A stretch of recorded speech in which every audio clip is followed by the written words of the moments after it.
Salam, hər vaxtınız xeyir. Bugün növbəti videoda mən sizlərə mürəkkəb ədədlərin sadə qruplara ayrılmasını izah edəcəm. Vaxt itirmədən başlayaq. Mürəkkəb ədədlərin sadə qruplara ayrılmasında bir neçə diqqət ediləcək məqamlar vardır. Onların hər birini qısa izahlarla izah etməyə çalışacağım. Hər hansı bir mürəkkəb ədəd götürək və onu sadə qruplara ayrılma ilə başlayaq. Olsun, məsələn 180. 180 ədədini sadə qruplara ayıraq. Sadə qruplara ayırmada xəttdən istifadə edirik və həmin bu sağ tərəfdə bizim böləcəyimiz ədədlər yazırıq və burada adında da göründüyü kimi sadə qruplara ayrılmadır. Yəni burada iştirak edəcək, yəni bu hissədə iştirak edəcək ədədlərin hamısı sadə ədədlər olacaq. Yəni siz bəzən uşaqlar belə yanlışlar edirlər. Tutaq 4-ə bölürlər və ya 6-ya bölürlər. Bu artıq sadə qruplara ayrılma sayılmır. Başlayaq. 182-yə bölsək 90. 2-yə bölünür. Yəni cüt ədəd olduğuna görə 2-yə bölmə ilə başlayıram. 45 5-ə bölünür. Demək 9 3-ə bölünür. 3 3-ə bölünür və 1. Deyəcəksiniz ki, niyə birinci 3-ə bölmədin? Birbaşa 5-ə böldün. Siz istənilən bölmədən başlaya bilərsiniz. Yəni siz istəsəniz 11-ci 5-ə də görürsünüz ki, bu ədəd ilk görürsünüz ki, məsələn 5-ə bölünürsə, bu 5-ə bölmə ilə də başlaya bilərsiniz. Fərqi yoxdur burada hansı ardıcıllıqla getdi. Tək ki siz burada yazacağınız, bu hissədə yazacağınız ədədlər doğru olsun və sadə ədədlər olsun. Nəsə 180 bərabərdir. 2 vurulsun, 2 vurulsun, 3 vurulsun, 3 vurulsun və 5. Bu cür yazdıq. İndi isə bunları belə deyək də hər birini qüvvət formasında yazıq. Yəni hal-hazırda 2-dən burada 2-dən olduğu üçün 2 üstü 2 yazaq. 3-dən 2-dən olduğu üçün 3 üstü 2 yazaq və 5 üstü 1. Deməli burada 2-dən 2 dənə, 3-dən 2 dənə və 5-dən də 1 dənədir. Bu mürəkkəb ədədlərin sadə qruplara ayrılması hissəsində bu ədədi təzədən aşağıdan köçürdüm. 180 bərabərdir 2 üstü 2, 3 üstü 2 və 5 üstü 1. Deməli, burada diqqət ediləcək bəzi yerlər var. Onları deyək. Birinci, sadə qrup nədir? Sual verər və deyər ki, bu ədədin sadə qruplarını sayını tapın. Sadə qrupların sayını necə tapırıq? Yəni burada adından da hər bir şey öz adında gizlidir. Sadə qruplar bizə lazımdır sadəcə. Burada sadə qrup neçə dənədir? 1, 2, 3, 4, 5 dənədir. Yəni istəsəniz həmin ədəd sadə qruplara ayırıb da tapa bilərsiniz. Və ya elə onu buradan da tapmaq olar. 2-dən 2 dənədir, 3-dən 2 dənədir və 5-dən 1 dənədir. Deməli toplam burada 5 dənə sadə qrupumuz vardır. Deməli, ikinci gəldi müxtəlif sadə qrup. Müxtəlif sadə qrup qısa yazıram. Müxtəlif sadə qrup nədir? Artıq burada bayaq biz sadə qrupların sayını tapdıq ki, burada 5 dənədir. Müxtəlif sadə qruplarından taparkən isə artıq burada müxtəliflər, yəni eyni olanları bir dəfə götürəcəyim. Müxtəliflər də burada 2, 3, 5-dir. Yəni burada 3 dənə müxtəlif sadə qrupumuz vardır. Üçüncü, sadə bölən nədir bəs? Yəni 180 ədədinin böləni çoxdur. Yəni sos deməyim də bir neçə böləni vardır. 2-dən, 1-dən başlayaraq ta özünə qədər, yəni 180-ə qədər çox bölən yaza bilərik. Amma bunların içərisindən sadə bölənləri istədiyinə görə elə bu 2, 3, 5 onun həm də elə sadə bölənləridir. Yəni, onda belə çıxır ki, müxtəlif sadə qruplarının sayı ilə sadə bölənlərin sayı ikisi də eyni nəticəni verir bizə. Yəni, onu qarışdırmayın. Müxtəlif sadə qrup və sadə bölən ikisi də eyni şeydir.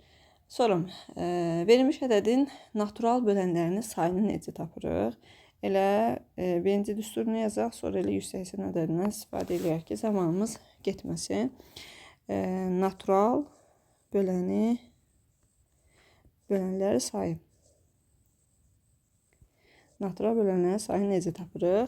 Düstur belədir.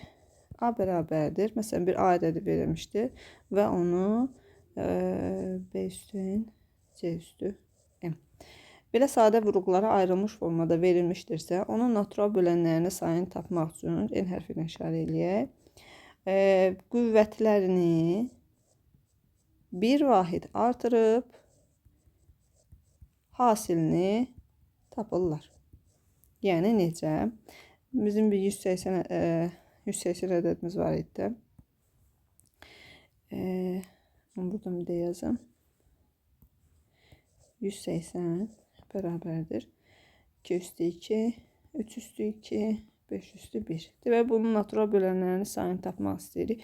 Əvvəla onu deyək ki, ədəd kiçik olanda, məsələn 24, onun natural bölənlərinin sayını tapmaq asandır. 1-ə bölünür, 2-yə, 3-ə, 4-ə, 6-ya, 8-ə, 12-yə, 24-ə. Yəni bunu tutaq belə bir kiçik ədəd verdi. Heç bunu bilməsən belə onu tapmaq asandır. Amma artıq ədəd böyüdükdə onun natural bölənlərinin sayının tapılması biraz zaman alacaq. Yəni durub onu dənə-dənə saysaq. Bu düstur həmişə yəni bizim köməyimizə çatır. Deməli, natural bölənlərin sayını tapmaq istəyirik. Qüvvətimizi bir vahid artırırıq. 2-ni bir vahid artırdım. 3-ün də qüvvətini bir vahid artırdım. 5-in də qüvvətini bir vahid artırdım və bir-birinin hasilini tapıram. 3 vur 3 vur 2.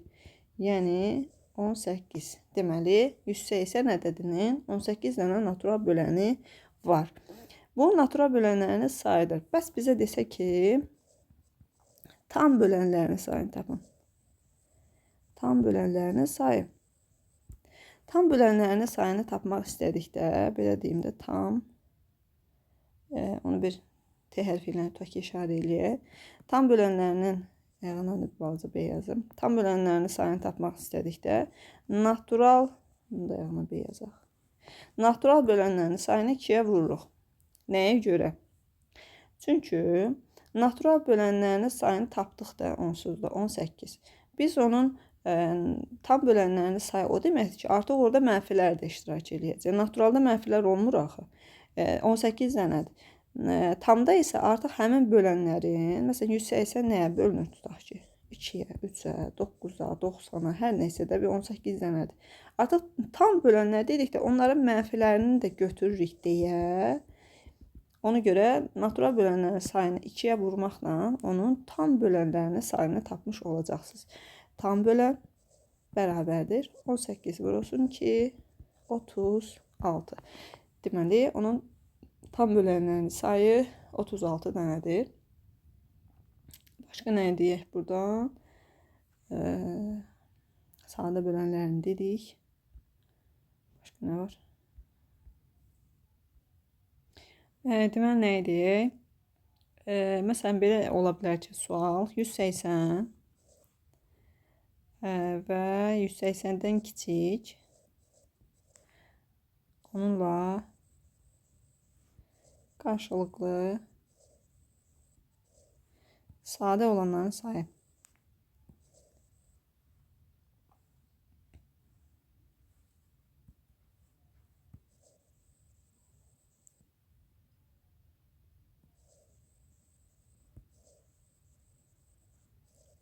Sayı necə tapılır? Bunu düsturun yazaq əvvəla. Tutaq ki, bir ədəd verilib. Ədəd bayaqki kimi də bizə A üstü N, B üstü K, C üstü N formasında verilmişdirsə, həmin ədəddən kiçik və həmin ədədlə qarşılıqlı sadə olanların sayını tapmaq üçün bir necə işarələyək? Tutaq ki, bir K hərfi ilə tutaq işarələyək.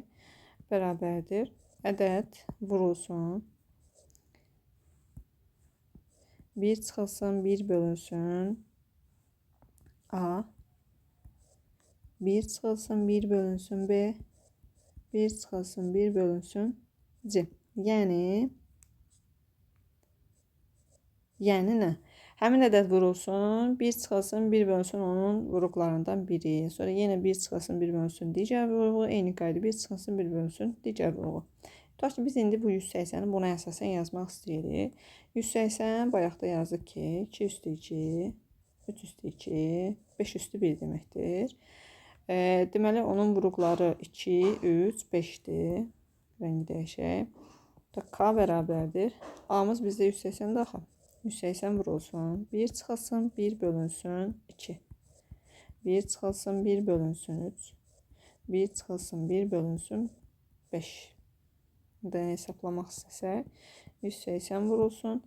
1-dən 2-də 1-in çıxdıqda elə 2-də 1 qalır. 1-dən 3-də 1-in çıxdıqda 3-də 2 qalır və 1-dən 5-də 1-in çıxdıqda 5-də 4 qalacaqdır. İxtisarlarımızı aparsaq 2-lər getdi. Deməli 15, 180-i də 15-ə bölsək 12, 12-ni də 4-ə vursaq 48. Səhvliyimiz olmadı ki. 12, bəli, 48. Deməli 180 və 180-dən kiçik, onunla qarşılıqlı sadə ədədlərin, sadə olanların sayı 48-ə bərabərdir. Videomuzu burada bitirə də bilərik. Bir də sizə qarşılıqlı sadə ədədlərdən qısa danışım. Deməli, qarşılıqlı sadə ədədlər nədir?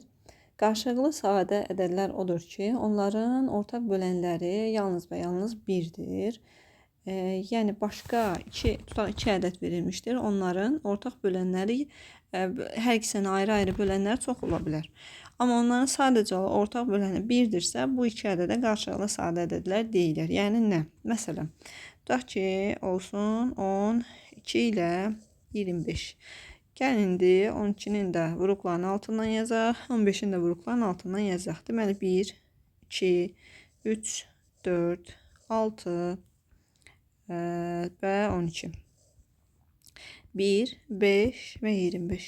Hər ikisinin bölənlərin sayı çox da ola bilər, az da ola bilər. Burada bir problem yoxdur. Amma sadəcə olaraq ortaq bölənləri 1-dirsə, əgər ortaq böləni 1-dirsə, bu ədədlərə deyilir qarşılıqlı sadə ədədlər.